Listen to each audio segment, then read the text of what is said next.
Prestando um culto santo a Deus. Esta é a lição número 5 da classe de jovens. E qual é o culto que você tem prestado ao Senhor? Alguma vez você já parou para pensar sobre isso? Qual é o tipo de culto que você presta ao Senhor e quem é o Senhor a qual você presta culto? E o que é necessariamente prestar culto? A gente só presta culto na igreja? Pois bem, aqui nesta lição nós veremos que o negócio não é bem por aí. Prestar um culto a Deus vai muito mais além do que glorificá-lo na igreja. Texto principal: levantai, ó portas, as vossas cabeças, levantai-vos, ó entradas eternas, e entrará o Rei da Glória. Salmos 24, 7. Resumo da lição: a nossa vida deve estar plenamente em coerência com os valores do Deus que tributamos, reverenciamos e adoramos. Introdução. A presente lição é um estudo a respeito do Salmo 24. Veremos o contexto em que este salmo foi produzido, sua estrutura e como ele mostra duas realidades no contexto de um culto.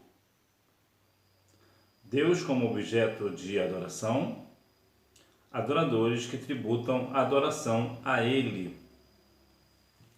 Aqui temos dois pontos principais sobre a questão de adorar o nome santo do Senhor. Em primeiro lugar, é o Deus como objeto de adoração. Por que isso é importante? Porque há várias religiões no mundo, estima-se que cerca de 33 milhões de religiões. É um número bem expressivo, né? Na verdade, deve ser 33 mil. 33, não milhões, 33 mil religiões. Dessas 33 mil, a maior parte dela se diz cristã. Só no Brasil são 2.240 religiões e seitas, né? Seitas e religiões. Toda religião diz que está certa, nenhuma religião diz que está errada. Então alguma daí deve estar equivocada, né? Pois bem, então qual é o Deus da religião, né? Ou da seita, uma vez que há seitas que não existem Deus. Por exemplo, o budismo, não existe Deus no budismo. Então qual é o Deus que deve ser adorado? Qual é o Deus do objeto da adoração? Em qual religião?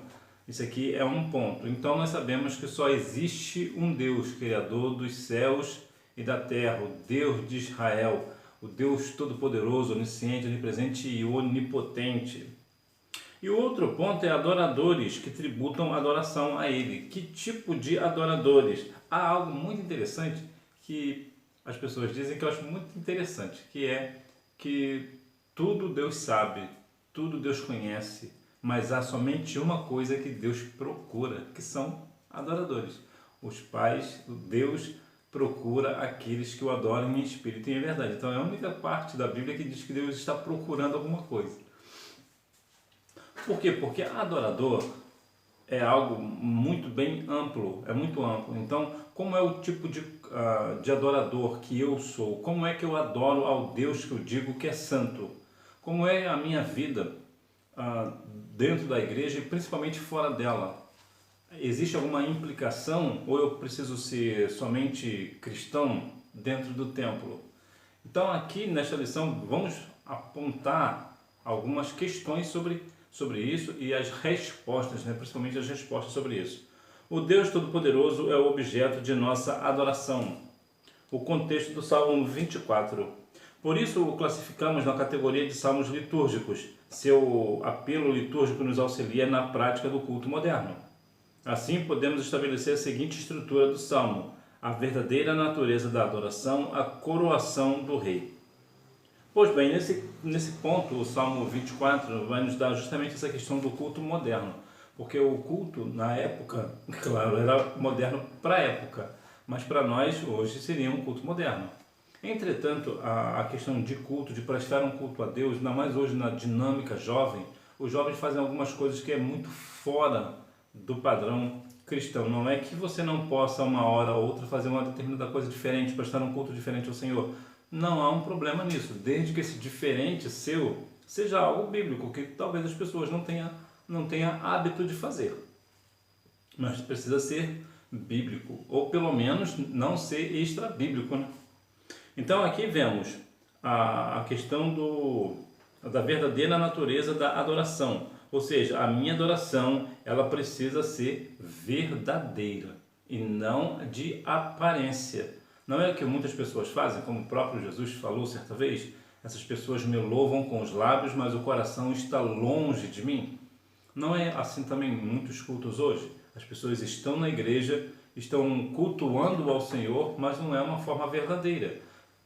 Para o homem não consegue perceber a diferença da adoração, mas Deus sabe quem está adorando e quem não está, quem apenas está por aparência, né? Está apenas imitando um verdadeiro adorador, né? O que não é muito difícil, né? Nos dias de hoje. Já vista que tem tantas coisas, tantas misturas hoje na igreja, que realmente é algo bem complexo. E a coroação do rei. Qual é o rei que eu estou coroando como meu rei? O Senhor Jesus, ele é o Rei dos reis e Senhor dos senhores. Portanto, eu devo adoração a este rei que é sobre todo o rei, né? O seu nome está sobre todo o nome. Então, é ao Senhor que eu devo a minha adoração verdadeira. Deus é soberano. Foi Deus mesmo que fundou a terra sobre os mares e estabeleceu sobre os rios. Esse Deus é o objeto de adoração na tenda de Israel. Como estabeleceu o mundo e tudo o que nele há, Deus formou a nossa vida, nos forjou segundo a sua vontade. Nós somos criação direta do Deus Todo-Poderoso. É a Ele que devemos louvar e adorar. Aqui há um ponto crucial. Por que nós adoramos a Deus? Porque Ele é o Criador dos céus e da terra. Este é o Deus que nos formou para a sua adoração. O Senhor, o Deus de Israel, criou os céus e a terra, os mares, fez toda a criação e também nos criou para o louvor da sua glória. Então, como nós somos a imagem de Deus e nós somos o melhor de Deus, você é o melhor de Deus. E o fato de você ser o melhor de Deus te passa uma responsabilidade. Se você é o melhor de Deus, e eu já vou te falar o porquê que você é o melhor de Deus, se você é o melhor de Deus, então significa dizer que você carrega o nome de Deus em você. Então você precisa adorá-lo, né? Glorificá-lo, exaltá-lo na beleza da sua santidade. Então você deve louvores àquele que te formou. Por outro lado, você também precisa compreender que não é porque você é o melhor de Deus que você pode fazer o que você quiser, que você é o melhor. Não, as consequências virão. E por que você é o melhor de Deus? Porque o Senhor, Ele fez o homem segundo a sua imagem. Então veja que de toda a criação, o que o adversário quer destruir é a raça humana. Por que ele quer destruir a raça humana? Porque a raça humana é a menina dos olhos de Deus. Deus não deu salvação para as árvores, para os animais ou coisas do gênero. A salvação veio somente para o homem, somente para a raça humana. E o que o adversário quer? O adversário quer acabar com essa salvação, quer destruir, aniquilar, não a salvação em si, né? Porque isso aí já está consumado e não tem como fazer, não tem como acabar. Mas ele pode fazer tentar impedir que as pessoas cheguem a esta salvação. E como é que ele faz? De várias maneiras. Ele vem há séculos e séculos destruindo a raça humana. Então, como o Senhor ele nos fez para a sua adoração, então vamos louvar ao Senhor, porque o Senhor te salvou, o Senhor te criou, então Ele é digno de toda a honra, glória, louvor e adoração. A coroação do rei. Assim, o Salmo 24 nos ajuda a adorar o Deus, Filho, Jesus Cristo, eis o elemento cristocêntrico do culto cristão. Aqui há um ponto, principalmente para você que é jovem, está aí na sua juventude, que eu sei que muitas vezes você quer fazer algo um pouco diferente, um culto mais diferente, né?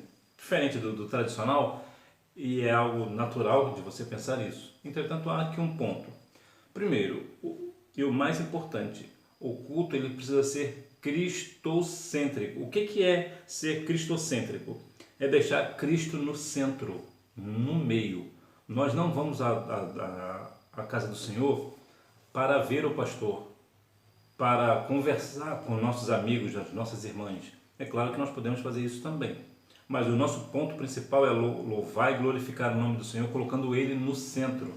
E por que digo isso? Pela uma questão. Porque hoje as pessoas estão fazendo culto para o homem, não para Deus.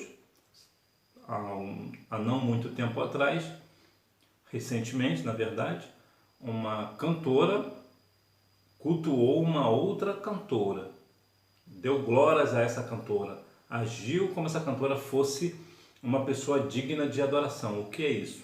É um culto cristocêntrico? De maneira nenhuma. Por quê? Porque tirou Cristo do centro. Agora é uma mulher prestando culto para uma outra mulher.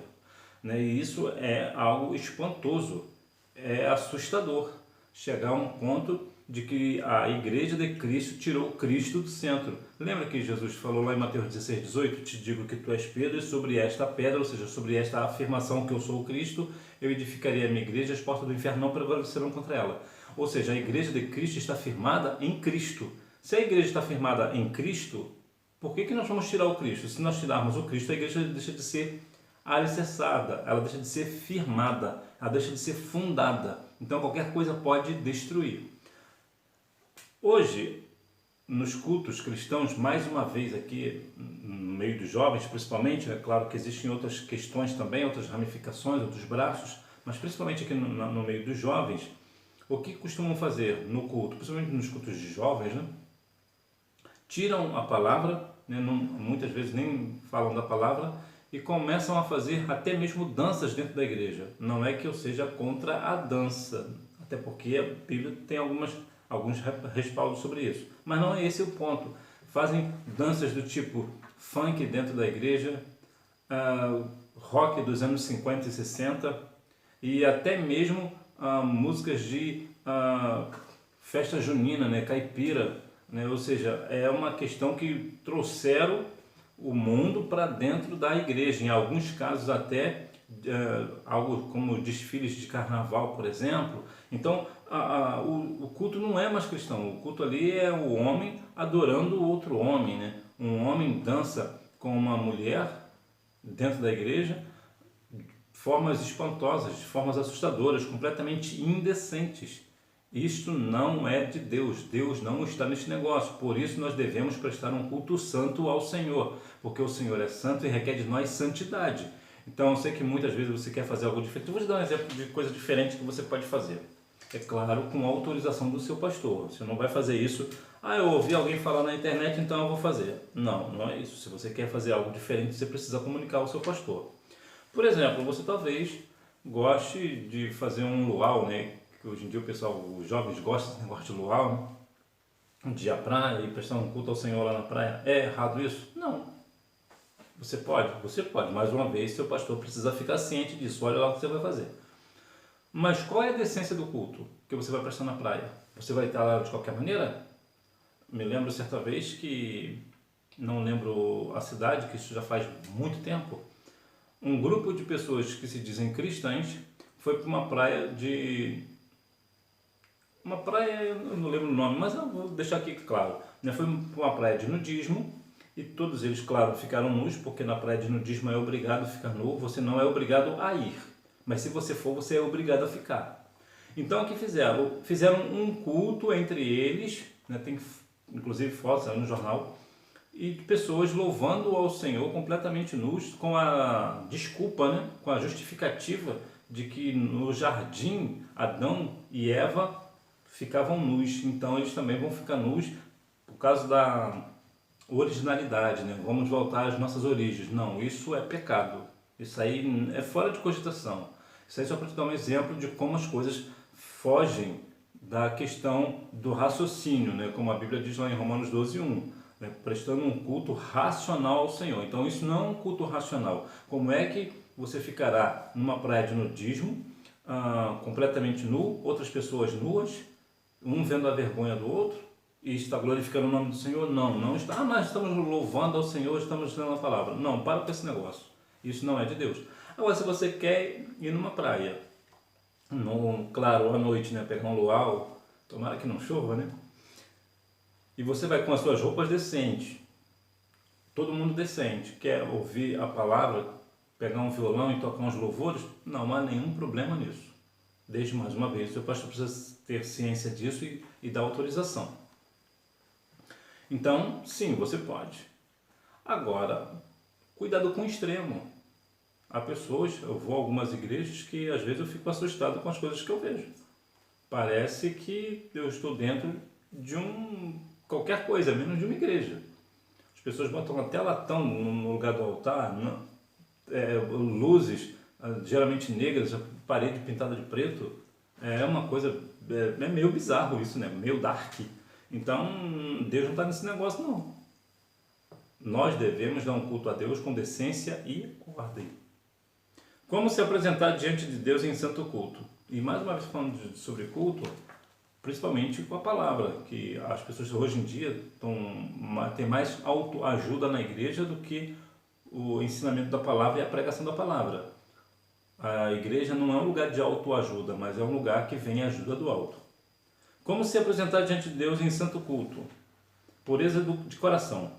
O versículo 3 se inicia com a seguinte pergunta: quem subirá ao monte do Senhor? Em outras palavras, quem pode entrar no templo e receber a bênção do Senhor? O versículo 4 responde: o limpo de mãos, puro de coração, que não tem vaidade e nem pratica o engano. Aqui veja aqui 4 pontos. O primeiro é a pessoa que está limpo de mãos. Aqui a gente pode dar ideia, por exemplo, de pessoas que não aceitam a corrupção. A gente aceita a corrupção na mão, né? A pessoa paga, né? Então nós não devemos receber corrupção. Então nós devemos ser limpos de mãos. Nossas mãos não estão imundas com as questões da corrupção de nenhuma natureza. Nós também devemos ter um coração puro. Lembra que Jesus falou? A boca fala do que está cheio o coração. Então, o nosso coração deve estar cheio de pureza, das coisas que são de cima, como diz Colossenses 3, versículo 1. Buscar as coisas que são de cima. Que nós também não temos vaidade. A vaidade aqui é um sentido assim muito mais amplo. É uma questão ampla. A vaidade aqui eu vou pegar aqui principalmente a pessoa que tem orgulho, por exemplo, de ter muito dinheiro. Então, isso é uma vaidade, é um orgulho. Isso nós não devemos ter. A vaidade, às vezes, se confunde com o capricho, né? A pessoa que tem muito capricho, que tem cuidado de si. Então, é 2 tipos de vaidade completamente distintas. Mais uma vez, falando sobre a questão de vaidade, vai falar sobre aquela questão de maquiagem, se pode ou não pode. Não vai entrar nesse mérito, você precisa conversar com o seu pastor a respeito deste negócio.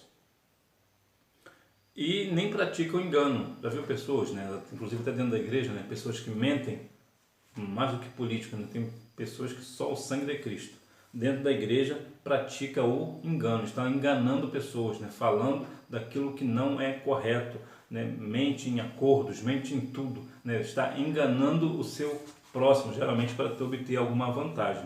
Então né, que nós temos que fazer, né? Nós temos que ter pureza de coração, para que justamente por conta dessas qualidades nós venhamos, claro, aceitando a Cristo como Salvador, entrar nas mansões celestiais pelas portas. Bênçãos e justiça de Deus. Os versículos 5 e 6 trazem uma promessa. O adorador que age de acordo com os versículos 3 e 4 receberá bênçãos de Deus e sua justiça para a salvação.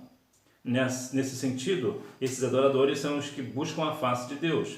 Sim, um adorador é chamado para se apresentar diante do Altíssimo para adorá-lo, buscá-lo e exaltá-lo. Ou seja, as pessoas que têm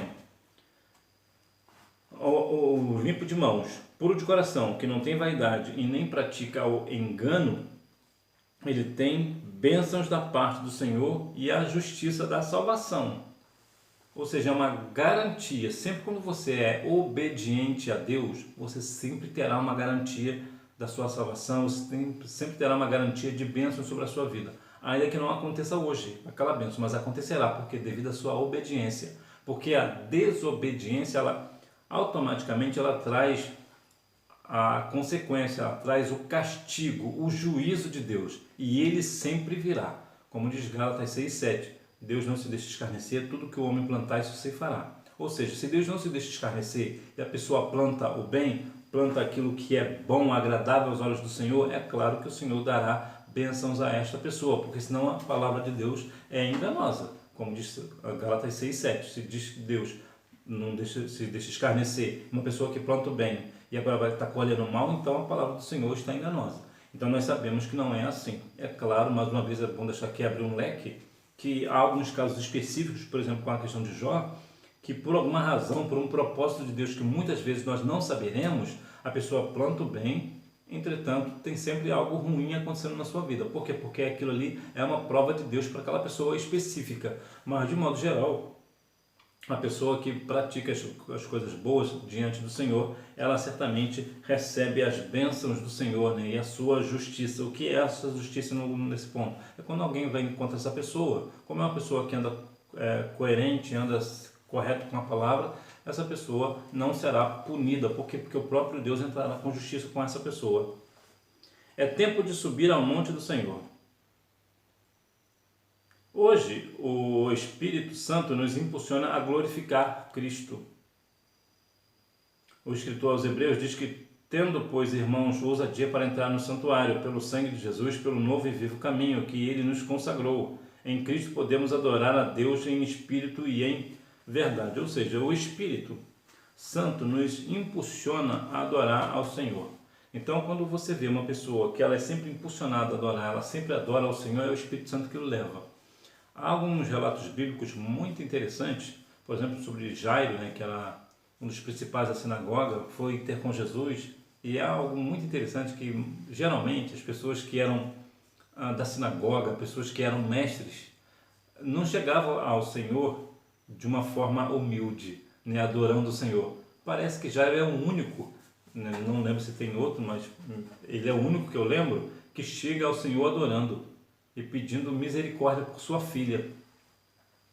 Então, o que levou aquele homem a adorar o Senhor foi o Espírito Santo. Veja, por exemplo, a mulher do fluxo de sangue. Ela chegou ao Senhor adorando.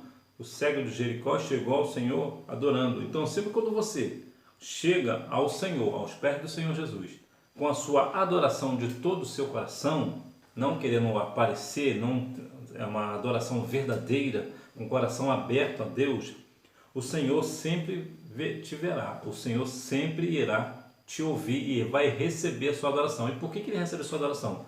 Porque a sua adoração ela é impulsionada pelo Espírito Santo e ela é verdadeira, em espírito e em verdade.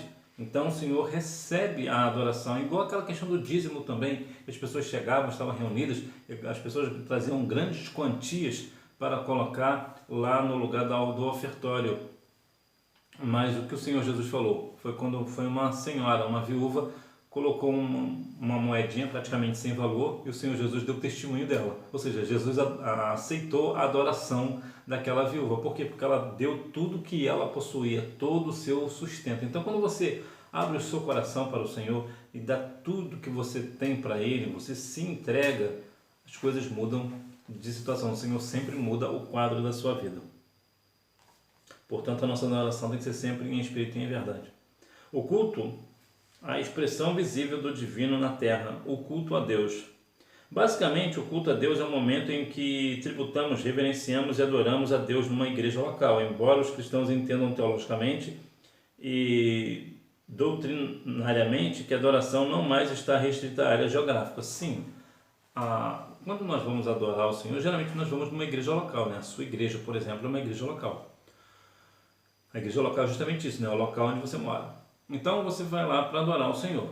Ok. Mas isso te impede de adorar na praça? Não, não te impede. Por quê? Porque a adoração ao Senhor não está presa a um lugar geográfico. Não é porque eu estou na igreja, eu só posso adorar na igreja. Não, você pode adorar a Deus em qualquer outro lugar.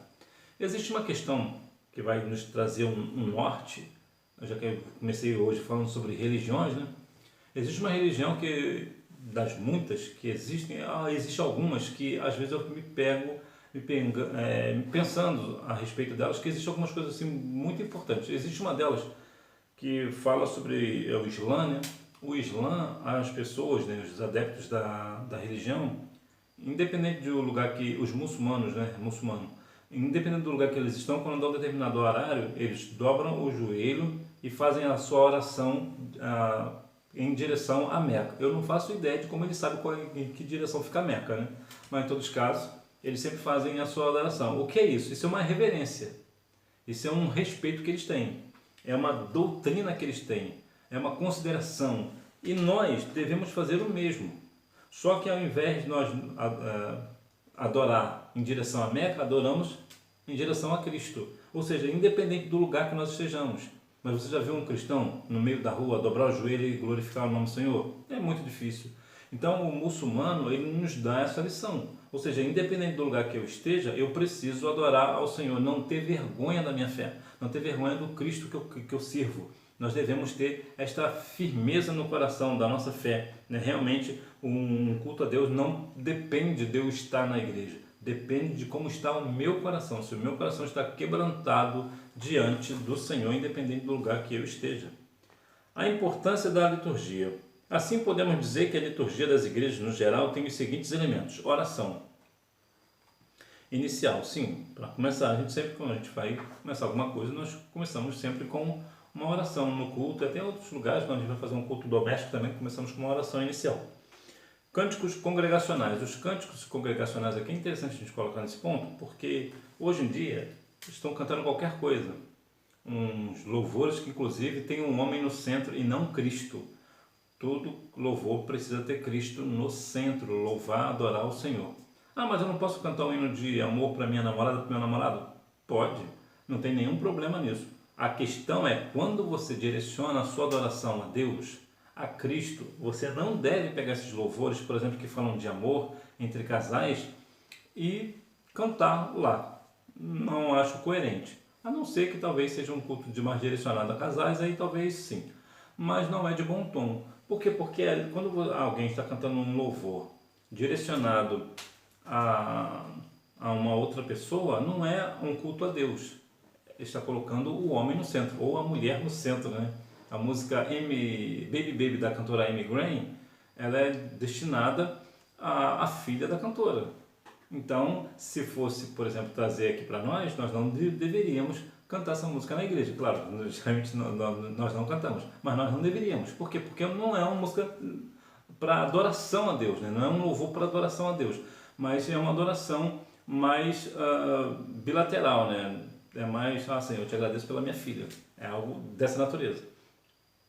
Então nós temos que ter esse cuidado com as questões dos cultos, das canções que nós cantamos na igreja, porque tem lugares que cantam uns louvores que Deus não está no negócio não. Momento de intercessão. É outra coisa também que parece estar meio apagado, né? Interceder pelo outro em oração. Nós devemos fazer sempre este negócio. Leitura oficial das Escrituras. Eu nem vou falar nesse ponto que existem lugares que nem isso faz mais, né? Tem lugares que nem usam mais a palavra, os músicos, por exemplo, de modo geral, a maioria nem Bíblia para a igreja leva. Ah, mas está no celular, mas nem o celular abre. Então, já vê que a coisa está ficando estreita, né? O ofertório, né? O ofertório eu já havia mencionado sobre a oferta da viúva, né? Então, tem a questão também do ofertório, ofertar ao Senhor. Pregação da palavra. Sim, nós devemos, independente do culto que nós estejamos, inclusive lá no seu luau, se você estiver lá no luau, você também precisa fazer, pregar a palavra, né? Tá um monte de cristão lá, mas tem que pregar a palavra, prega a palavra. Apelo, ou seja, eu não gosto muito do nome apelo, né? Eu gosto mais de convite, convidar a pessoa a aceitar a Cristo como Salvador, inclusive lá no luau, né? A pessoa, você está lá no luau, você faz o convite para a pessoa aceitar a Cristo, a pessoa que está passando ali na calçada aceita a Cristo naquela hora, olha que benção. Oração final, a gente começa o culto com oração e termina com oração. E finalmente, a bênção apostólica. Essa ordem pode variar de acordo com a região de nosso país e a liderança da igreja. Isso aqui também depende. Algumas pessoas mudam, né, a ordem, mas geralmente a ordem é essa daí. Como devo me preparar para o culto? Não podemos estar presentes de corpo, mas ausentes de mente. O culto não acontece por causa da liturgia, mas por causa dos adoradores. Nesse sentido, toda a nossa memória, atenção, imaginação, pensamento e linguagem devem estar voltados para o que estamos fazendo, prestando um santo culto a Deus.